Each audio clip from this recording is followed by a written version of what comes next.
The NFL's big game will take place on Sunday, with millions around the country set to place a few friendly wagers on the matchup, as FanDuel expects to handle over 17 million bets on the Super Bowl. That would be more than double the amount that it processed on the game last year, as the U.S. market continues its impressive growth. For more on this, we bring in FanDuel CEO Amy Howe, as well as Yahoo Finance's Josh Schaefer. Amy, thanks so much for sparing some time with us here ahead of the big game. Got to know, 17 million bets on the Super Bowl you're expecting to handle. What does that translate to in profits for a company like FanDuel? Well, it's going to be a big day. 17 million bets. We're going to bring on probably 500,000 new users onto the platform, and it really depends on how the day ends up. But I think the most important thing is this is an opportunity for us to expose a lot of new users to the platform, right? Recreational users who have never been on FanDuel or even placed a bet. And it gives us an opportunity to expose our industry-leading assortment. We have the best assortment of player props and same-game multis. So it's going to be a really exciting day. Amy, you mentioned those player props and the same-day multis, same-game parlays, some people call them as well. I'm curious, how are you promoting in that space to maybe drive more activity from bettors that you already have versus bringing in new bettors? Well, this year we really stepped it up, right? We're America's #1 sports book. And, you know, we wanted to actually be part of the Super Bowl and create a moment. And so we've been working with Rob Gronkowski, who is doing a kick of destiny. And the third quarter, he's going to be kicking a live field goal.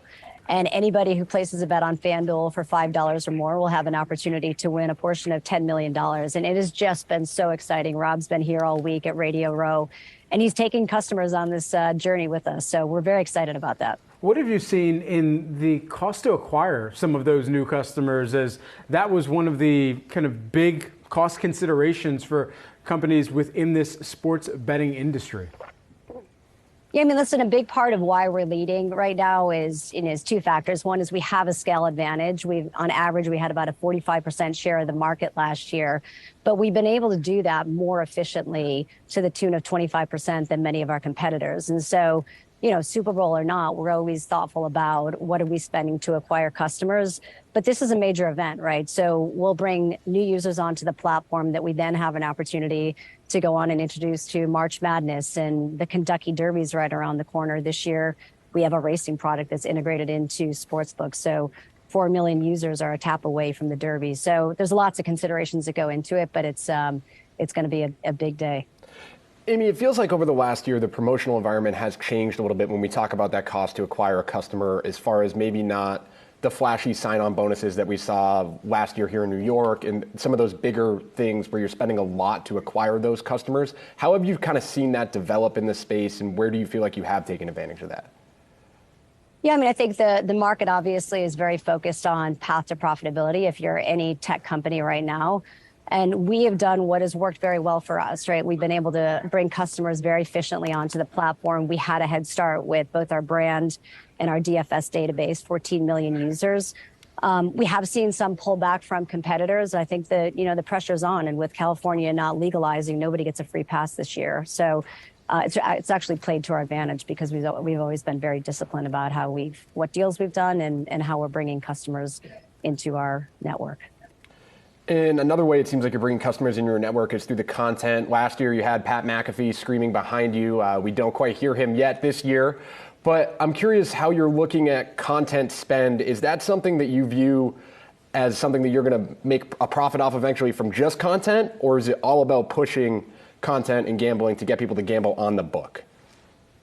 Yeah, so we launched FanDuel TV last year. In fact, just this week at Radio Row, Kay Adams and Lisa Kearney and Pat McAfee and others have been airing live all week. And it's a really important part of our strategy, right? Because what we know is we had the TVG asset for many years that goes through 45 million homes.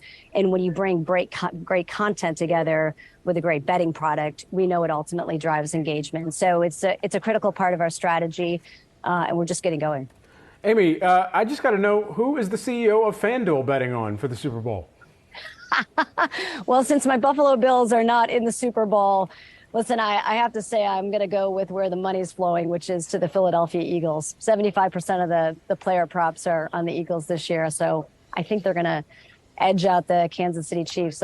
Unfortunately for the Chiefs fans, that's my prediction. That is the right answer for me and my heart, Amy, as a Philadelphia Eagles fan. Thank you so much for that. I also got to know, when you think about some of the broader sports that you've been able to expand the FanDuel partnerships with, you've got league partners in the NFL, NBA, WNBA, WTA, NHL, MLB, PGA Tour, the list goes on.